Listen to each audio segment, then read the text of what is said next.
50 or so minutes, then thanks. I hope I can grant you your money's worth, all right? But you have a plethora of material in front of you. You should have both a copy of what is the Book of Common Prayer. It was a series of lectures that I gave in part for the Inquirers classes. So it's lecture number 7. And that's what we'll be going through today. But also, just for your benefit, if you're not on the Altar Guild, you probably don't know some of the definitions of all of these things. But we use them almost every time we celebrate the Holy Eucharist. And so there is a nice definition of what the various items are that garnish the church, okay? And you can keep those and then reflect on those as well. And finally, there is a description, I'm sure you're already familiar with this, of what constitutes the church calendar year, which is slightly different than what constitutes the secular calendar year. Now, if you want to be either confirmed or received into the Anglican Communion, when the bishop comes, this is something that I would ask that you sign so that we can find out if you want to come forward when the bishop comes on, I think it's May 19th. So I know, Debbie, you want to sign this, and anybody else, just raise your hand. We've got a couple people in the back. All right? Thanks. Okay. So, what I want to do is set the tone for what we're going to talk about the next 50 minutes or so. And that is that we're going to start by looking at a period of history that was about 1,500 years after the birth of Christ. So we're not starting from really how the liturgy evolved, okay? That's a fascinating study, but it took hundreds of years to get the Mass or the Eucharist or the Lord's Supper or Holy Communion in place. It took literally hundreds of years, and that's a fascinating study in and of itself. But I'm not going to go into all of that because we've only got 50 minutes. If I had an extra hour, I could do that.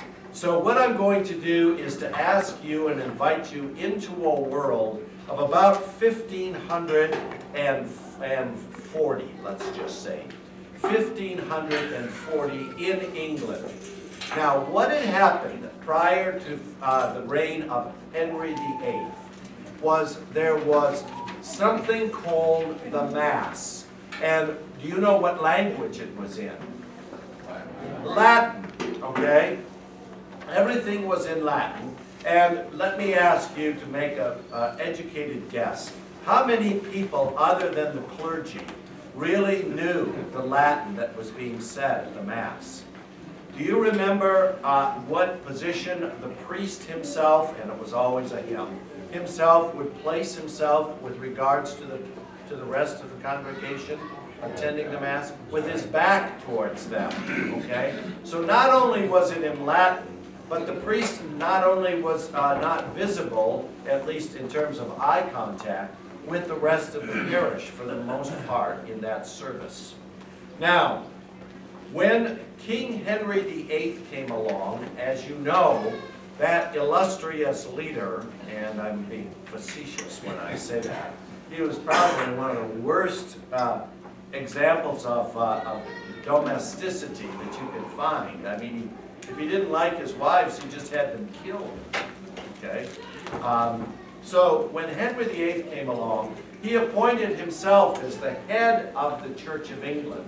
And for that, he used a title that, believe it or not, earlier in his life, he had been given by one of the popes called the Defender of the Faith. As an aside, Queen Elizabeth II has as her official title today what? The Defender of the Faith. If Queen Elizabeth II ever steps aside, I don't think she's ever going to die, but if she steps aside, okay, and Charles comes to the throne, Charles has said that he would prefer not to have that title and it will make waves in England, I guarantee you.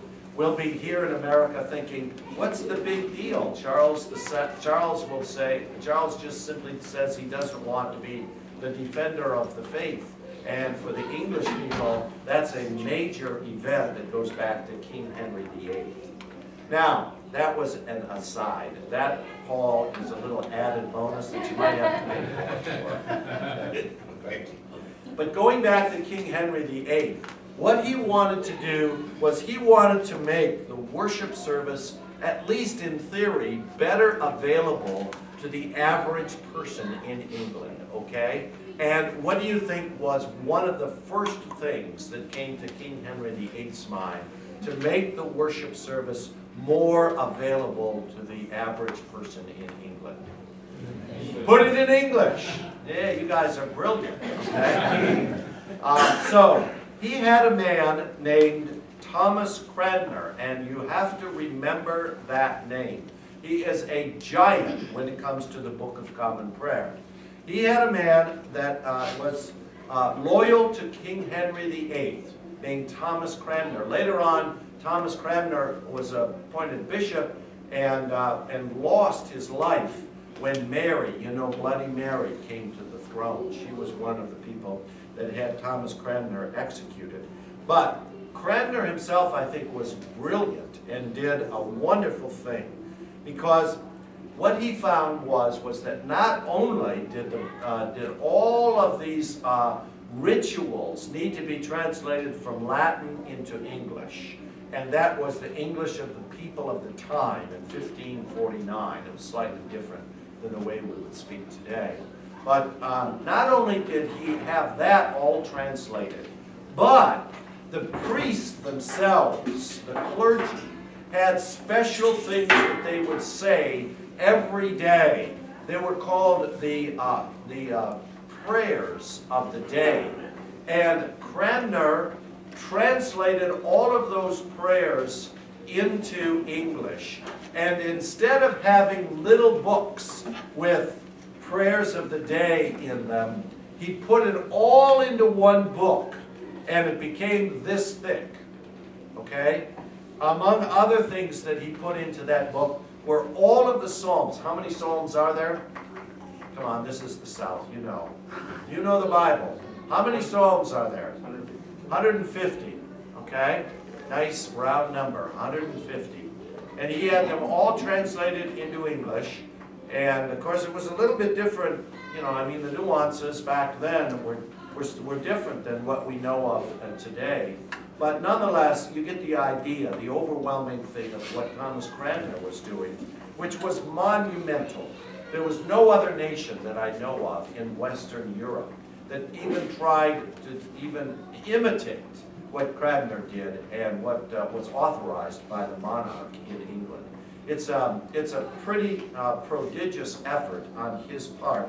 And some of the, you know, the collects that we use, especially, I think the collect for the third Sunday of Lent, which we'll use today, is actually, I mean, we've modernized the language a little bit, but it was actually Cranmer's translation from the Latin of what the collect was like in his day. So, I mean, it kind of sends a chill through your body if you're a historian and you realize that the language that we are going to use today for the collect, or if you were at the 845 service, the language we used for the collect of the day was written by Thomas Cranmer. And some of it he didn't even get from the Latin. He just composed on his own. So he's a genius in terms of being able to revitalize the worship service. Now remember, one of the things that I said was that we're talking not only about the Holy Eucharist, about the Mass, or about however you want to call it, the Lord's Supper, the Holy Communion. Some of you come from different backgrounds than the Anglican background, so you know you hear that referred to in various ways. But today, at least, I'm not going to quibble over, you know, the minute differences when you say Holy Communion or Holy Eucharist or the Mass or any of that. So what he did was he not only put that in there as the principal act of worship on Sunday mornings, But he also recommended that all of the people, the lay people, as well as the clergy, take advantage of those daily prayers. And we find them in daily morning prayer. We have prayers at noontime, and we have prayers at the evening, in the early evening. And finally, the fourth thing, we have prayers just before we go to bed. It's called compline. And it's all in the Book of Common Prayer. It was always that way, right from the time Cranmer began his revision of the Book of Common Prayer. Are you with me so far? Paul, you had a question? Yeah. Was there much lost in the translation from Latin to Cranmer's? There's always going to be that question to ask. The thing about it is that I was very fortunate in my doctoral studies to have sat at the feet of the fellow who was the person who translated all of the Psalms into the New Revised Standard Version. Okay, the most current and the most accurate in terms of translation. And what this fellow's name was Walter Harrelson. He was from Vanderbilt Divinity School in Nashville, Tennessee. And what Walter told us was that there were plenty of psalms where he would only have 2 to 3 verses of the entire psalm in the original Aramaic. Okay? And so therefore, and the psalm may have been 22 verses long. Okay? So therefore, what Walter had to do was have an educated guess about what the intent of the writer was for those missing verses and fill in as best he possibly can. So you can see that things like the Psalms are very much still in process in terms of these biblical scholars, and they're brilliant in terms of language, that they're still very much forming and trying to get an idea of what the original really looked like. So, in 1549 or 1550, let's say, was this pretty comprehensive or accurate? Not as accurate as it is today. You know, people think, oh, well, I want to read the King James Version of the Bible because that's the one that Jesus spoke in. Well, guess what? The King James Version of the Bible is not nearly as accurate as our current day Bibles, like the New Revised Standard Version. That's the most accurate. Okay? So, what Cranmer did was he introduced a draft of the prayer book with some scholars. Now, the scholars were trained at the time not in England, but they were trained in Switzerland. And what was happening was that by 1548 or so, the Protestant Reformation had made inroads, especially in Switzerland. Okay? There were 2 movements in Switzerland. One was led by John Calvin. Any of you former Presbyterians? John Calvin is kind of your grandfather in a way. French Huguenot lawyer who moved to Geneva, Switzerland, near the French border. But the scholars would study from England in Switzerland, and the university professors were Protestant. They tended not to be Protestant. The other group was led by a fellow named Ulrich Zwingli, and it's called the Free Church movement. It's really the predecessor of the Baptist movement, but if you're a Southern Baptist, believe me, you're far removed from Ulrich Zwingli and the Anabaptist movement. It's more like the American Baptist in this country. But that is in Zurich. Okay, Ulrich Zwingli was in Zurich, and as an aside, that's kind of where we got this notion of a Protestant work ethic from that particular brand of Protestantism. So, when Cranmer met with these scholars, they were trained under Protestants, and in 1549, Parliament, now, again, a lot of things are happening in England in a short period of time here. What King Henry VIII did, as you know, was he dissolved all the monasteries, all but the Benedictine order, okay? And you know those big houses in England that used to house seminarians and monks and nuns. Some of these were convents as well. These huge houses, guess what they became? The House of Lords. And who appointed the Lords? And the king, Henry VIII, okay? So the House of Lords was formed, and have any of you seen, just by chance, a film on Sunday nights, Downton Abbey? Any of you addicted to Downton Abbey? Yes, I am. Well, that house, that Downton Abbey, you see, it's still called an abbey, okay? Guess what? It used to be a place where there was a religious order of some sort that lived there, okay? And then after the Protestant Reformation under Henry VIII in England, now you had royalty that were living there, okay?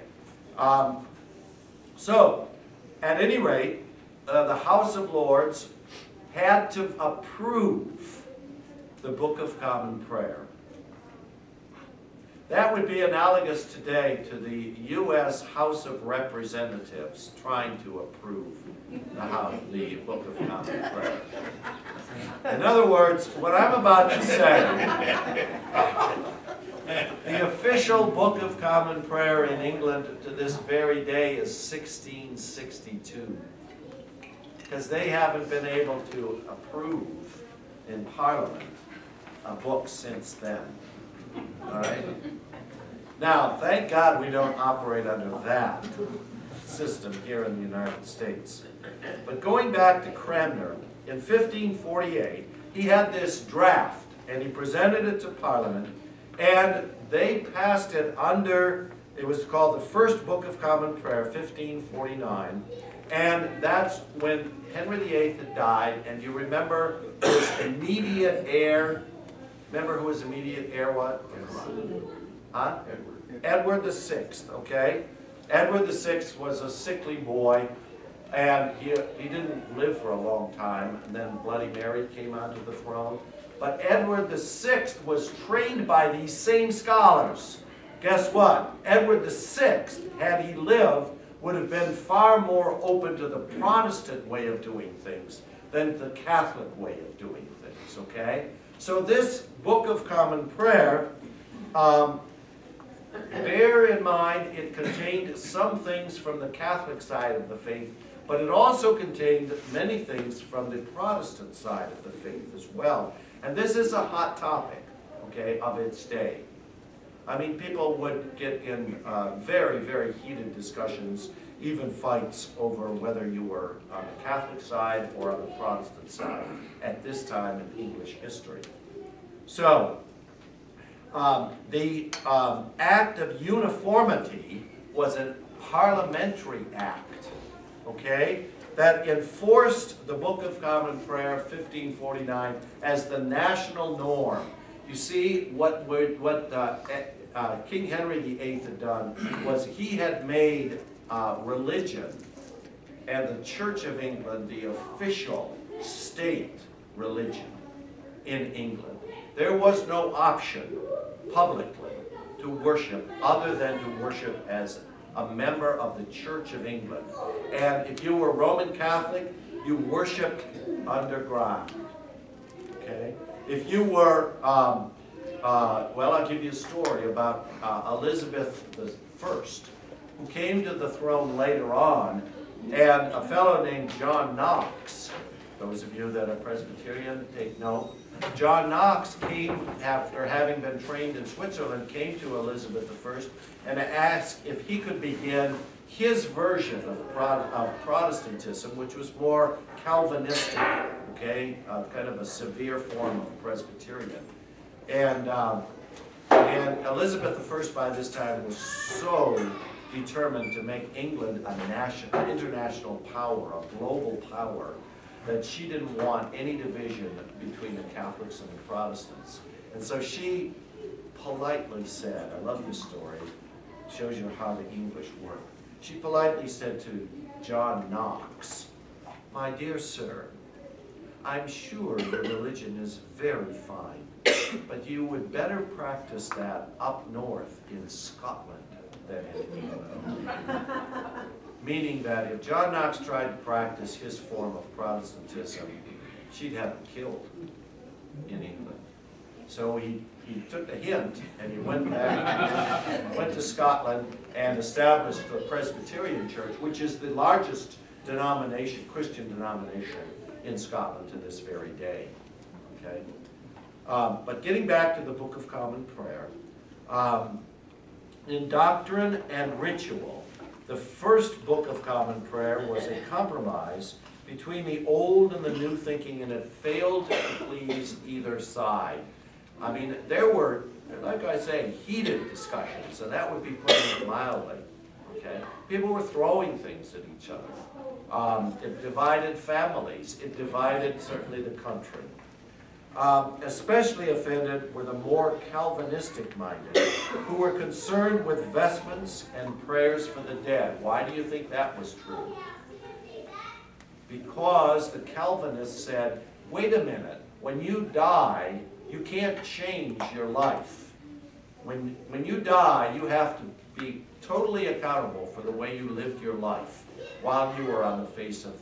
And so you can't have people, let's say your spouse, your living spouse, or your children, or loved ones, pray for your soul after you've died. You've got to be fully accountable for your actions, and if you're going to hell, then so be it. Okay? You can't pray somebody out of hell. Okay? Well, the Calvinists wanted that kind of thinking in the Book of Common Prayer, and it wasn't. And why do you think the Calvinistic, more Calvinistic-minded people were opposed to vestments? Too Catholic, too Papish. You said Papish. Catholic, yes. The Calvinists didn't want anything to do with the Pope. Okay? So, revision in light of these criticisms led to the issue by Parliament, an issue meaning the law by Parliament, in 1552, just 3 years later. 3 years later, of the second Book of Common Prayer of Edward VI. Now, Edward VI was only in power a little longer than that, okay? This Book of Common Prayer added morning prayer and evening prayer, okay? So it had an option for people that wasn't the Mass. Why was that attractive to the Calvinistic people? Because they didn't want the Mass. It was too papish, all right? They wanted to get away from that. And so they added the morning prayer, evening prayer, ordered the use of a surplice instead of other vestments. As you know, let's just say today, the acolytes are the ones that wear something called a cassock and surplice. And that was a more kind of common dress of the day in its time. And it didn't have that same kind of symbolic connection to the Pope as an alb and what they call a chasuble. I don't wear a chasuble, but this is an alb. But as an alb does, okay? So it was a kind of softening, if you will, of the Book of Common Prayer to hold in to the Church of England, more Calvinistic-minded, and omitted, obviously, all references to the Mass. Before the 1552 Book of Common Prayer was in general use, then Mary Tudor, this is Bloody Mary, okay, who was the daughter of Catherine of Aragon, and Catherine of Aragon in turn was the daughter of Ferdinand and Isabella of Spain, which tells you that she was more Catholic-minded, okay? Are you with me on that, okay? So Mary Tudor restored all of the ancient practices. In other words, the Mass not only was said, it was said in Latin, not in English, and the priest had his back to the people.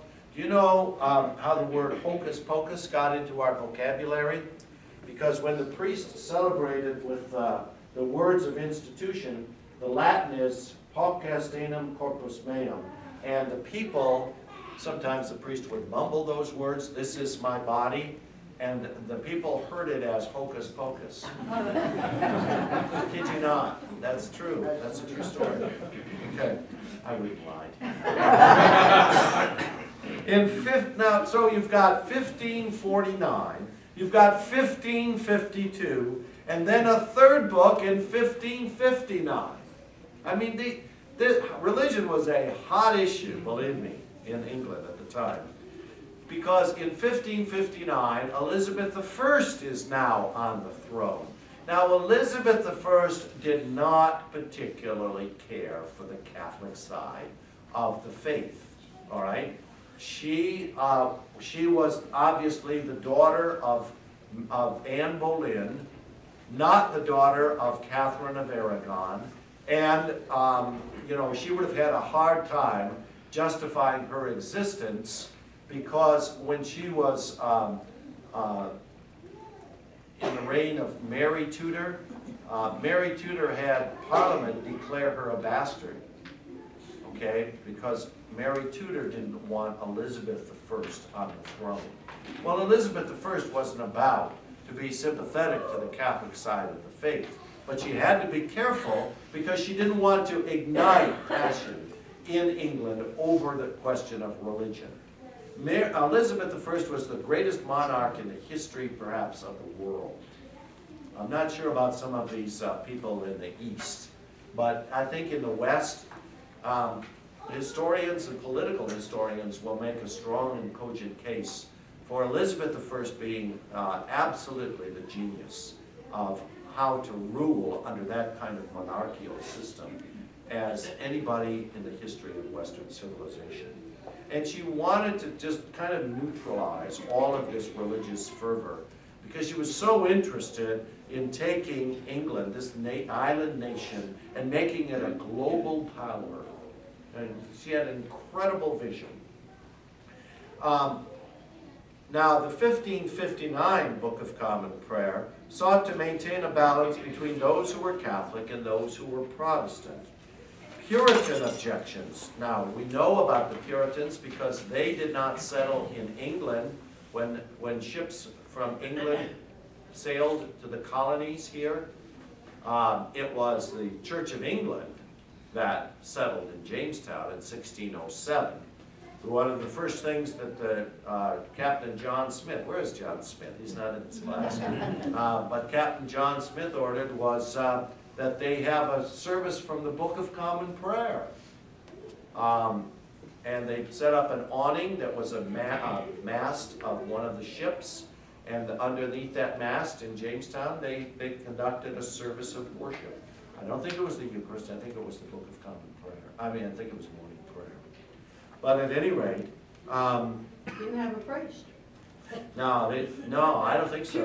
Couldn't do that. Yeah, I think you're right. So, the Puritan objection.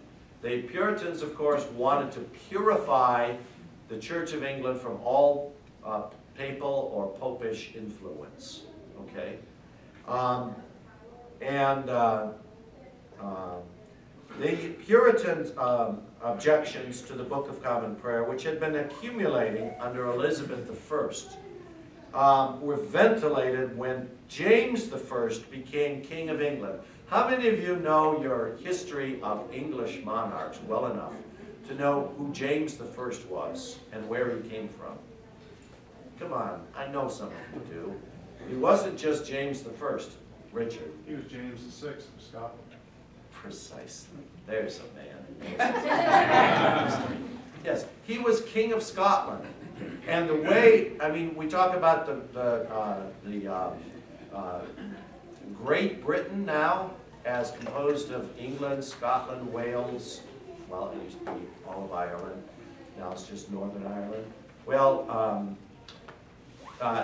the Great Britain came into existence when James VI of Scotland was also then appointed James I of England and unified Scotland and England. Okay? Are you with me on this? Okay? That was fascinating history. I mean, if you haven't studied this kind of history, believe me, it's fascinating. And what line then did James I establish in the monarchy of England? Richard? He established a steward. Steward. He was a steward. Okay? Now, if you don't think that's relative, then what county is just to the north of us? To name some counties. Hanover. Well, Hanover is different, okay? Yeah, King, what? King and Queen, okay?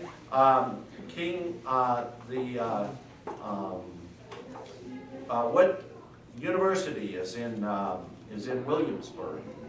William and Mary, they were stewards, okay? Now the Hanovers were the Germans. That was the George III reign. That was a different matter altogether. But I think the Stuart reign was the best line of English monarchs that historically they've ever produced. Richard? I thought William and Mary were oranges because they came from the continent. They were part of the Stuart line. Yeah, look on. Mary was a daughter of James II. William was from Mary was. Yeah, but they were from the Stuart line. Of that I'm certain. Okay, I've got a chart of this in my home, and I'm amazed because I would have thought that the Hanover line, which came from Germany, was going to be the best line of all, and it was probably the worst line of the English monarchy. But that's a subject for historians rather than Book of Common Prayer people. Okay. So going back here, what we find is, among other things, under James I, the Puritans insisted on the inclusion of the second part of the Catechism. Now, the Catechism was kind of the outline of the faith. Believe it or not, this Book of Common Prayer, 1979, has a catechism at the back, okay? But this catechism was revised in 1662, and it introduced the King James Authorized Version of the Bible for all of the epistles and the gospel readings. So if some of you are old enough, you might have been raised in the Episcopal Church when they still used the King James Version for the readings. Any of you remember those days? Lenny? Yeah. Sharon? Don? Yeah. And you know, the wording today, if you were ever a lay reader and you tried to use the King James Version, believe me, it is very difficult to pronounce all those words. We don't think that way anymore. And secondly, we have better translations of the Bible than the King James today. But 1662 was the Book of Common Prayer that was introduced and authorized by Parliament, and it remains in use, kind of in use, in the Church of England to the present day. It's the official Book of Common Prayer, although very seldom is it actually used. They have updates, okay? Thank God they have updates for the Book of Common Prayer that are authorized by Parliament for trial usage, okay? In 1965, the Church of England allowed authorized experimentation to begin with the view of issuing a new Book of Common Prayer. So that gives you some sense of what was happening in England. And outside of England, of course, you know, primarily because of Elizabeth I's influence, England established colonies all across the world, including right here in North America, Canada, and what is now the United States being the two most prominent colonies of England. But the Book of Common Prayer has undergone numerous revisions. Now, I need to let you know something that you already should know, but I want to make crystal clear.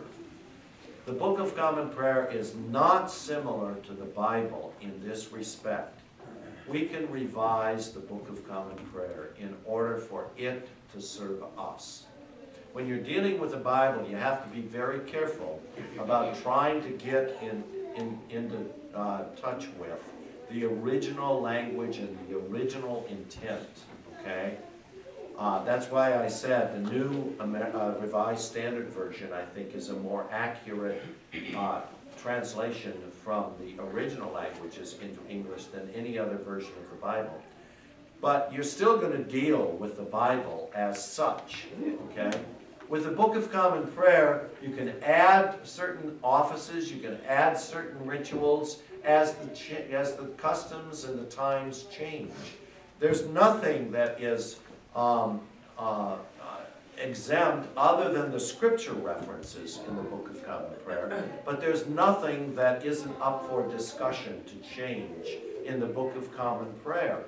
Even the worship that we use on Sunday mornings, we call it the Holy Eucharist, even that is up for discussion in terms of modification and change, and always has been. It's an evolutionary thing, okay? Do you understand what I'm saying? It's different in that respect from the Bible, okay? The Bible, I think we have to understand as best we can in its original intent, in its original meaning. Whereas the Book of Common Prayer, it serves us, okay? And if something doesn't make any sense anymore, then we can jettison a rite or a ritual that no longer makes any sense. Or we can add a new ritual that does make sense. Do you follow what I'm saying? Okay? It has weight, but it doesn't have the same kind of weight as the scriptures do. Okay. Now, what happened in Scotland under the influence of a guy named William Laud, L-A-U-D, the Scots developed their own Book of Common Prayer in 1637. Now, ultimately, this led to an important influence on the American Book of Common Prayer because a guy named Samuel Seabury, how many of you have heard of Samuel Seabury, the first bishop of the Episcopal Church, the Protestant Episcopal Church of the United States of America? Samuel Seabury, he was exposed to the Scottish non-juror bishops at the time of his consecration. What do I mean by all of that?